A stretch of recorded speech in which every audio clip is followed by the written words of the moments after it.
big story this week that you have been involved in involves Shakur Stevenson, officially a free agent after finishing out his contract with Top Rank. You have made it very clear that you're interested in signing Shakur Stevenson. Have there been any conversations with Shakur, with James Prince, with any of the members of his team over the last few days? Yes, is the answer. I mean, at the moment, he's obviously in attendance tomorrow night at the Wells Fargo. I think that's probably, someone said, how would your pitch go to Shakur Stevenson? I said, well, probably just turn up and go 4 months. This is what we've done with Jaron Ennis. So I also had a conversation with Josh Dubin and yesterday, and I'm going to stay on and meet him and Jay Prince on Monday or Tuesday. Have a good chat. I recalled that when Shakur turned pro, I actually met with Jay Prince about signing him. And obviously we weren't in the kind of position that we are now to win that race, but now we may be. But it's got to work for everybody. I think, Shakur, I know the guys from the Prudential. He did a really good gate last week. There was no megaphone because he's left. So why would you boast about the gate? He did the biggest rating on ESPN this year for boxing. There was no megaphone because why would you advertise the fact that this guy's just done the biggest rating and he's left?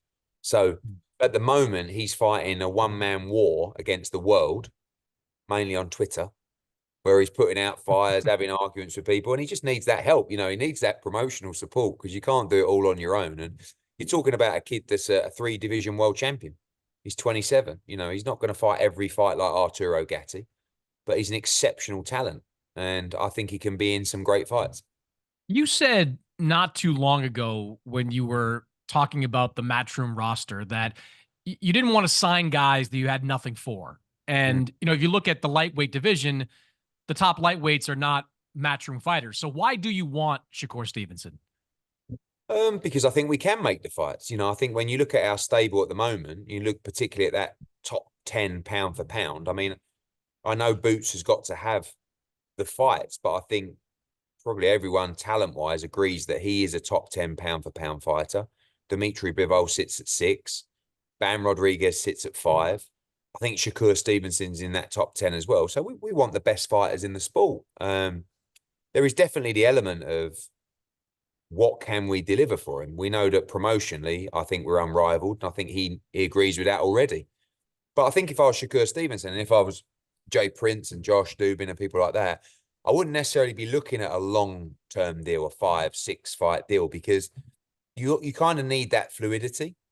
If you're going to get people who disease the sport, who say, well, I'll only allow that fight if you're with me, then when are you ever going to get those fights? Because also, you're not going to sign long-term deals with those people anyway. So I just feel that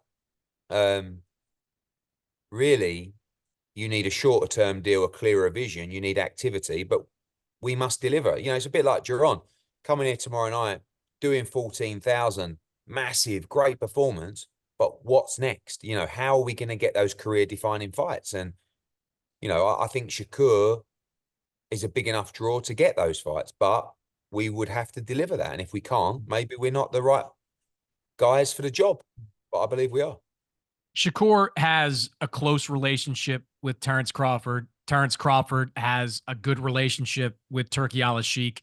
Is part of your pitch to Shakur that before the end of the year, we may be able to get you onto one of these Saudi Arabia shows? I mean, look, obviously I have a good relationship with His Excellency. So do a lot of promoters. It's nice to have that relationship, and His Excellency is a massive fight fan. He'll know Shakur Stevenson. I'm sure he's a fan of Shakur Stevenson, just like he's a fan of Jaron Ennis. They can't put all these fighters on all the time, but I'm sure with His Excellency wanting the best fighters in the world on the Riyadh season events, I think there's a good opportunity for Shakur and also Jaron to feature on those cards. But, the main pitch is really someone behind you, someone with the megaphone, someone to carry you forward, someone to get the fights that you deserve, to build your profile in the way that it should be built, and to have some fun with it. You know, I mean, I think Giron right now is having the time of his life. You know, he's loving the sport, he's loving life, but still, long term, we've got to deliver for him. But when you're racking in a, you know, well past $1 million gate on the homecoming debut for a kid that everyone told me doesn't sell in Philadelphia, like, it's just laziness to not roll the dice. And, you know, they told me to roll the dice at the Leah Chorus, which holds 6,000 or 7,000. And I said, no, what's the big one? And they said, Wells Fargo. He's never done boxing before. I said, well, that's the one. And everyone thought we were mad. And listen, I didn't think it would do as well as it's done, but you got to dream big.